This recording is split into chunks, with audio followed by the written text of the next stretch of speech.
نحمده ونصلي على رسوله الكريم أما بعد فأعوذ بالله من الشيطان الرجيم بسم الله الرحمن الرحيم رب اشرح لي صدري ويسر لي أمري واحلل عقدة من لساني يفقه قولي اللهم صل وسلم على نبينا محمد আজকে আমাদের সহিহ আল বুখারী কিতাবুল ঈমান পর্বের হাদিস আমরা এই দোয়াটির সাথে শুরু করব। আল্লাহুম্মা জাআল আমালি কুল্লাহু সালিহা ওয়াজআলহু লিওয়াজহিকা খালিসা ওয়া লা তাজআল লি আহাদিন ফীহি শাইআ। আমিন। আজকে আমাদের সহিহ আল বুখারীর ৪৯ নাম্বার হাদিস এবং এটা নেরেটেড করেছেন উবাদা বিন আস-সামিত।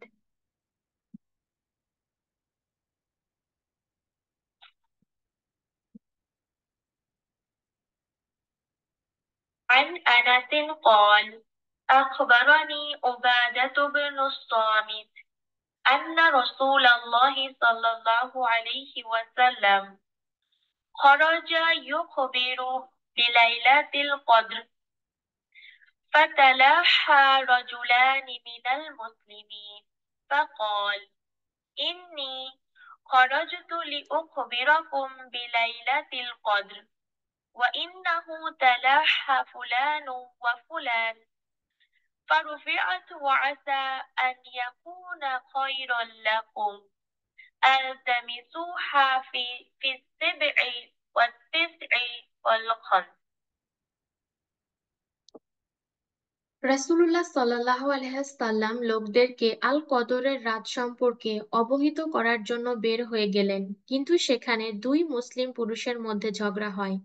নবী সাল্লাল্লাহু আলাইহি সাল্লাম বললেন, আমি তোমাদের কদরের রাত সম্পর্কে জানাতে বের হয়েছিলাম, কিন্তু অতঃপর ঝগড়া বিবাদের কারণে এর জ্ঞান কেড়ে নেওয়া হয়েছিল, আমি ভুলে গিয়েছিলাম, এবং হতে পারে এটি তোমাদের জন্য উত্তম ছিল। এখন এটি ২৭, ২৯ এবং ২৫ তারিখে রমজানের মাসের শেষ ১০ দিনের রাতে সন্ধান করো। এই হাদিস থেকে আমরা যে কয়েকটি বিষয় বুঝতে পারলাম সেটা হলো, নবী সাল্লাল্লাহু আলাইহি সাল্লাম গায়েবের সংবাদ জানতেন না, ততটুকুই জানতেন যতটুকু আল্লাহ সুবহানাহু ওয়া তাআলা তাকে ওহীর মাধ্যমে জানাতেন। সুতরাং একথা বলা যে নবী সাল্লাল্লাহু আলাইহি সাল্লাম গায়েবের সব কথা জানেন, এটা সম্পূর্ণ ভুল কথা। এজন্য আমরা এই বিশ্বাসটা যেন দৃঢ় রাখি যে গায়েবের সম্পর্কে শুধুমাত্র জ্ঞান আল্লাহ সুবহানাহু ওয়া তাআলার আছেন, যেটা সম্পর্কে কোরআনের বিভিন্ন আয়াতেও কিন্তু তার প্রমাণ আছে। যেমনটা আয়েশা রাদিয়াল্লাহু আনহুর ব্যাপারেও আমরা দেখি, একটা মাস নবী সাল্লাল্লাহু আলাইহি সাল্লাম নিজেও কষ্ট পেয়েছেন, আয়েশা রাদিয়াল্লাহু আনহু কষ্ট পেয়েছেন। ইভেন অন্যান্য সময়গুলোতেও যখন অন্যান্য সাহাবা বা মুশরিক নবী সাল্লাল্লাহু আলাইহি সাল্লামকে বিভিন্ন প্রশ্ন করেছিলেন, কখনো কখনো তিনি সেটার উত্তর না জানার কারণে চুপ ছিলেন। এমনকি ১৫ দিনও কখনো কখনো একটা প্রশ্নের জন্য তিনি চুপ ছিলেন, যতক্ষণ না পর্যন্ত ওহীর মাধ্যমে তাকে জানানো হয়। তো তিনি আমাদের মতো সাধারণ একজন মানুষ ছিলেন, কিন্তু অবশ্যই তিনি আমাদের থেকে বেস্ট একজন মানুষ ছিলেন। তা সত্ত্বেও গায়েবের সংবাদ শুধুমাত্র আল্লাহ সুবহানাহু ওয়া তাআলার কাছে, এটা জানার ক্ষমতা কারোরই নেই যতক্ষণ না পর্যন্ত আল্লাহ নিজে জানান। তো এই জায়গাটা আমাদের ক্লিয়ার জানতে হবে, বুঝতে হবে। দ্বিতীয় পয়েন্টটা এখানে এই হাদিস থেকে আমরা যেটা শিখতে পারলাম, যে মানুষের মধ্যে ঝগড়া লাগাই হচ্ছে কে? ইবলিস।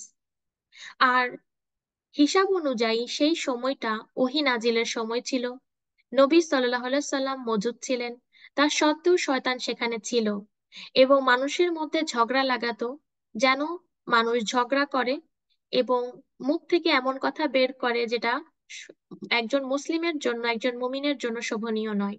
যেটা আমরা গত ক্লাসের হাদিসেও পড়েছি, যে মুনাফিকদের নিশানির মধ্যে একটা ছিল যে তারা ঝগড়ার সময় গালিগালাজ করে। তো শয়তান তো বিভিন্ন ভাবে মানুষের মধ্যে ঝগড়া লাগাবে সামান্য সামান্য বিষয়গুলোতে, যেন মানুষ মেন পারপোজ থেকেই সরে যায়। তো সেই সময়টা তো মানুষের মধ্যে ঝগড়া লাগানোর জন্য শয়তান ইবলিস আপ্রাণ চেষ্টা করেছে। এরপরে এখান থেকে বোঝা যায় যে আজকের সমাজেও তাহলে শয়তান কতটা ভাবে ওতপ্রোত ভাবে আমাদের সাথে লেগে আছে, বিভিন্ন সিচুয়েশনের মাধ্যমে আমাদের সাথে ঝগড়া লাগানো বলো বা অন্যান্য সিচুয়েশন তৈরি করা বলো, মন্দ ভাষা ব্যবহার করা বলো, প্রত্যেকটা জায়গাতে শয়তান এখনো কাজ করে চলেছে যেন সে তার মিশনে সাকসেস হতে পারে।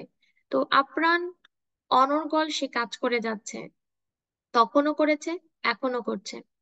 আর 3 নম্বর পয়েন্টটা এই হাদিস থেকে যেটা আমরা দেখতে পারলাম যে নবী সাল্লাল্লাহু আলাইহি সাল্লাম জ্ঞান শেয়ারের জন্য কোনো প্রকারের কৃপণতা করেননি। যে জ্ঞানটাই আল্লাহ তাআলার পক্ষ থেকে তার কাছে এসেছে, তিনি তাৎক্ষণিকভাবে সেটা তার সাহাবাদেরকে শিখিয়েছেন। কখনো সেটা আমলের মাধ্যমেই শিখিয়েছেন, কখনো সেটা বলে শিখিয়েছেন, কিন্তু প্রত্যেকটা জ্ঞান তিনি মানুষের সাথে শেয়ার করেছেন।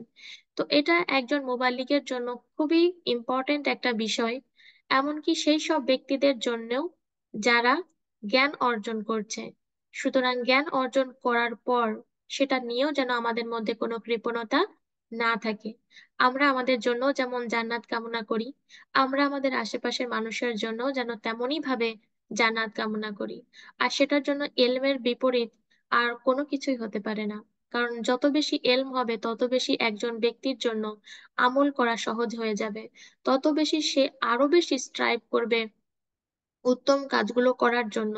সুতরাং আমরা কেউই যেন আমাদের কাছে যতটুকু জ্ঞান আছে সেটা নিয়ে কৃপণতা না করি, মানুষের সাথে শেয়ার করি, মানুষকে জানাই। আর 4 নম্বর পয়েন্টটা আমরা এখান থেকে যেটা বুঝতে পারলাম, ইসলাহ করা, দুজন ব্যক্তির মধ্যে মীমাংসা করিয়ে দেওয়া, এটা অনেক বড় একটা নেকির কাজ। আর এটা হতে পারে দুজন ব্যক্তির মধ্যে ঝগড়া, হতে পারে মনোমালিন্য, এমনকি বলা হয় এটা নফল নামাজের থেকেও আরো বেশি পরিমাণে নেকির কাজ। এটার ব্যাপারে হাদিসে, অন্য একটি হাদিসে আরো বেশি এটার পুরস্কার সম্পর্কে আলোচনা করা হয়েছে, আমরা সেদিকে না যাই, শুধুমাত্র আজকে টপিকস এর মধ্যেই থাকি।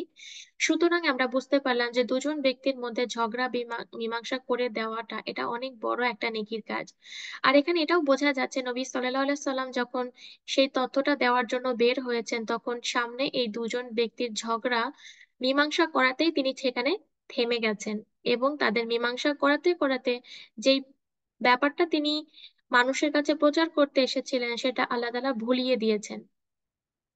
সুতরাং এখানে আমরা আমাদের জায়গা থেকে আমাদের পরিবারের মধ্যে যদি কেউ ঝগড়া বিবাদে লিপ্ত থাকে, একজন আরেকজনের সাথে যদি কথা বলা বন্ধ করে দেয়, আমরা সেই জায়গাতে তাদেরকে আপ্রাণ চেষ্টা করতে পারি মেলানোর জন্য, আমরা আপ্রাণ চেষ্টা করতে পারি তাদেরকে এক করে দেওয়ার জন্য। এটা অনেক বড় একটা কাজ হবে আলহামদুলিল্লাহ। আল্লাহ তাআলা আমাদের সেই তৌফিকটা যেন দান করেন। 5 নম্বর পয়েন্টটা যেটা আমরা সেখানে শিখতে পারলাম যে এখানে বলা হচ্ছে যে ফুলা ফুলা ব্যক্তি অমুক ব্যক্তির সাথে ঝগড়া করছিল, অর্থাৎ নবী সাল্লাল্লাহু আলাইহি সাল্লাম এখানে তৃতীয় কোনো ব্যক্তির কাছে ওই ঝগড়া করা ব্যক্তিদের কথা বলছিলেন এজন্যই যে তিনি যে কথাটা বলার জন্য বের হয়েছিলেন সেটা ওই কারণটার কারণে ভুলিয়ে দেওয়া হয়েছে। অর্থাৎ তিনি এখানে ওই দুজন ব্যক্তিকে চেনা সত্ত্বেও তৃতীয় ব্যক্তির কাছে তাদের নাম উল্লেখ করেননি। এটা খুবই খুবই ইম্পর্ট্যান্ট একটা বিষয়, খুবই সুন্দর চমৎকার একটা বিষয়, যেটা কোরআনের বিভিন্ন আয়াতে নবী আল্লাহ সুবহানাহু ওয়া তাআলার সুন্নত হিসেবেও আমরা দেখতে পাই, এবং নবী সাল্লাল্লাহু আলাইহি সাল্লামের একটা চরিত্র, বেস্ট একটা ক্যারেক্টার হিসেবেও আমরা কিন্তু তার বিভিন্ন হাদিসে দেখতে পাই। তো এটাও তার কিন্তু ব্যতিক্রম নয়। কোরআনেও কিন্তু বিভিন্ন জায়গাতে যখন কাউকে ডাইরেক্টলি বলা হচ্ছে, সেখানেও কিন্তু তার নাম নিয়ে বলা হয়নি। আবার নবী সাল্লাল্লাহু আলাইহি সাল্লামকেও যখন ডাইরেক্টলি খেতাব করা হয়েছে যে তার কোনো একটা কাজের কারণে, সেখানেও কিন্তু তাকে নাম ধরে বলা হয়নি যে এই জিনিসটা আপনাকেই বলছি, সেখানেও ইনডাইরেক্টলি তাকে কিন্তু বলা হয়েছে। এখানে ছিল তো সেই বিষয়টা, কিন্তু পাশাপাশি কারণ নাম নিয়ে সেখানে উল্লেখ করা হয়নি। তো এখান থেকে বোঝা যায় যে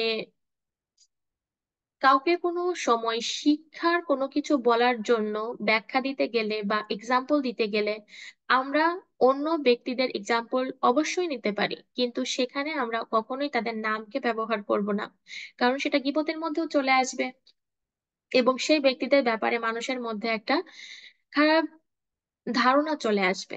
তো আল্লাহ সুবহানাহু ওয়া তাআলা আমাদেরকে সেসব মন্দ কাজ থেকে বিরত হওয়ার তৌফিক দান করুন, যেটা আমরা পড়েছি যে গীবত করাটা কত বড় একটা গুনার মধ্যে পড়ে, কবিরা গুনার মধ্যে পড়ে।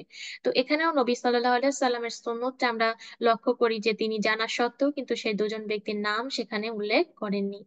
6 নম্বর পয়েন্টটা যেটা আমরা এখান থেকে শিখতে পাচ্ছি সেটা হলো প্রত্যেকটা সার এর মধ্যে কল্যাণ বা খায়ের আছে।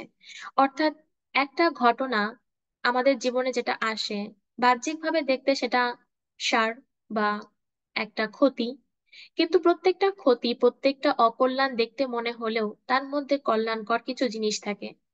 এটা সম্পূর্ণ নির্ভর করে আমাদের ভাবনার উপরে, আমাদের বিশ্বাসের উপরে।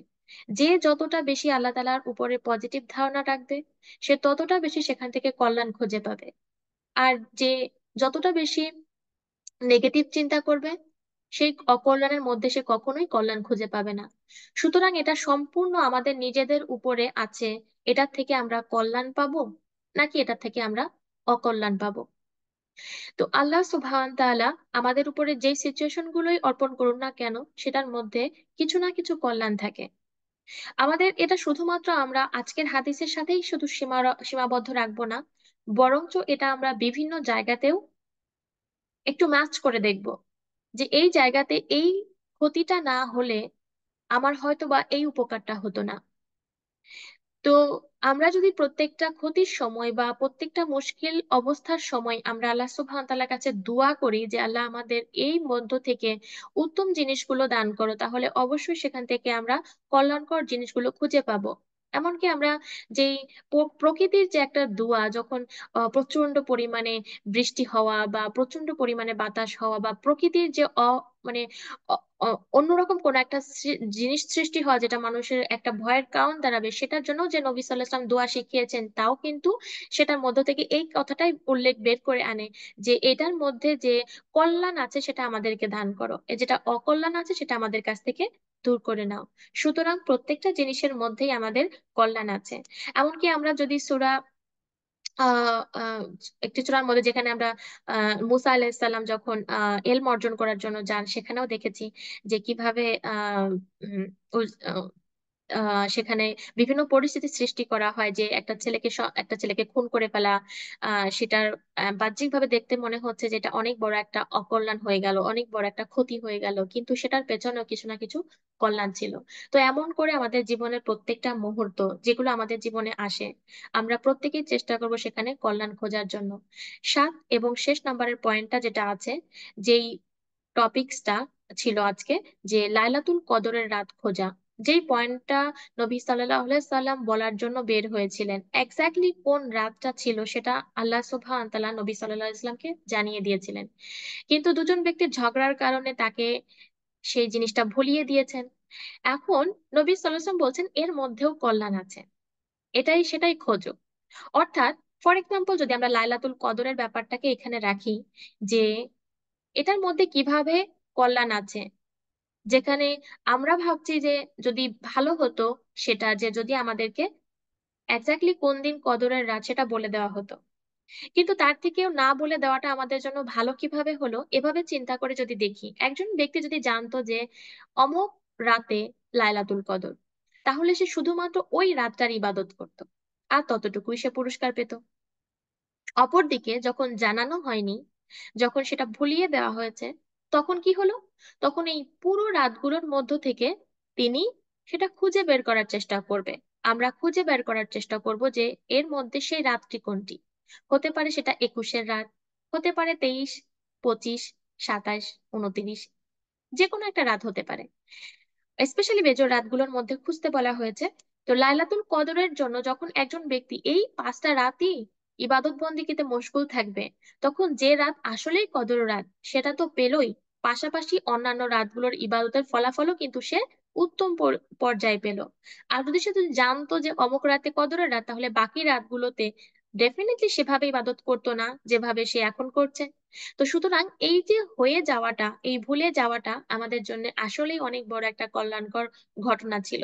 তো শুধুমাত্র এখানে একটু বিষয় নয়, এটা আমাদের জীবনের প্রত্যেকটা ক্ষেত্রেই আছে, যে আমাদের কোন জিনিসটা আমাদের জন্য কল্যাণকর সেটা আমরা আসলেই ভেবে রাখি আমাদের নিজেদের উপরে ভিত্তি করে। তো আলহামদুলিল্লাহ, আজকের এই হাদিস থেকে আমরা এই কয়েকটা পয়েন্টই বুঝতে পারলাম। আল্লাহ সুবহানাহু ওয়া তাআলা আমাদেরকে যেন তৌফিক দান করেন, যেগুলো ভালো ছিল সেগুলো এখান থেকে আমাদের নিজেদের আমলের জন্য নেওয়া, এবং পাশাপাশি যেগুলো আমাদের জন্য ভালো ছিল না সেগুলো আমাদের থেকে যেন আমরা নিজেদেরকে বিরত রাখতে পারি, সেই চেষ্টা আমাদেরকে করা। আর আম আলহামদুলিল্লাহ, আমরা এখানে দোয়া করে শেষ করি। সুবহানাকা আল্লাহুম্মা বিহামদিক আশহাদু আল্লা ইলাহা ইল্লা আন্ত আস্তাগফিরুকা ওয়া আতুবু ইলাইক। রব্বানা তাকাব্বাল মিন্না ইন্নাকা আনতাস সামিউল আলিম ওয়া তুব আলাইনা ইন্নাকা আনতাত তাওয়াবুর রহিম। আমিন। জাযাকাল্লাহু খাইরু ওয়া আহসানুল জাযা। আসসালামু আলাইকুম ওয়া রাহমাতুল্লাহি ওয়া বারাকাতুহু।